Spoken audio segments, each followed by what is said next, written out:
আসসালামু আলাইকুম। আজকে আমি দেখাবো আমি সকাল থেকে দুপুর পর্যন্ত কি কাজ করি।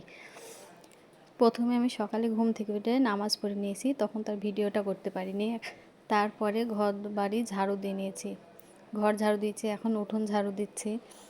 এবারে আমি থাল বাসন মাজা ধোয়া করব।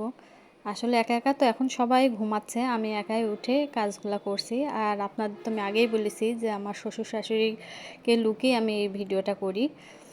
তো ওরা যখন ঘুমাচ্ছে কেউ তখন ছিল না জেগে, সেজন্য আমি একটু ভিডিওটা করতে পেরেছি। আর যখন ওরা উঠে গেছে তখন হয়তো বা একটু মিস গিয়েছে কোনো জায়গায়। যতদূর আমার সম্ভব ততদূর আমি আপনাদের দেখেছি। থাল বাসন মাজা দেওয়া হয়ে গেলে এবার আমি রুটি বানানোর জন্য আটা বের করে নিয়েছি, আর এদিকে পানি ফুটিয়ে নিয়েছি। এবার ফুটন্ত পানি আটার মধ্যে দিয়ে নিয়ে ভালোভাবে নাড়াচাড়া করে নিচ্ছি। ভালোভাবে নাড়াচাড়া করার পরে যেন একটু ঠান্ডা হয়ে যায়, তারপরে এবার আটাটা ভালোভাবে ছেনে নিলাম। ছেনে নিয়ে যে আমি রুটি বানাই আর রুটি সেঁকে একসাথেই করি। তারপরে নাস্তা বানানো হয়ে গেলে ওদের সবাইকে খেতে দিলাম। তখন তো ওরা জেগেছিল, সেজন্য ওদের সামনে নাস্তা দেওয়াটা দেখাতে পারলাম না।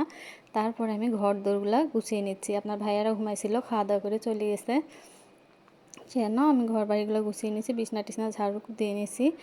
আমাদের 5টা রুমে বিছানা সব গুছাইছি। সব তো আর আপনাদের দেখানো সম্ভব হয়নি, যেহেতু আমার শ্বশুর শাশুড়ি জেগেছিল। তারপর আমি এই যে দুপুরে রান্না করছি মাংস আর পেঁপে চচ্চড়ি।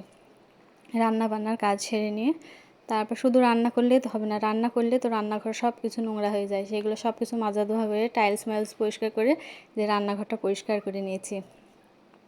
পরিষ্কার করার পরে এখন আমি গোসলে যাব। গোসলে যাওয়ার আগে আমার শাশুড়ি আম্মা কিছু কাপড় ভিজিয়ে রেখেছে গামলায়, সেটা কেচে ধুয়ে নিয়েছি। যে তারপরে ওরা এসছে, খাওয়া দাওয়া দিয়েছি। তবে সবাইকে কেমন লাগলো জানা।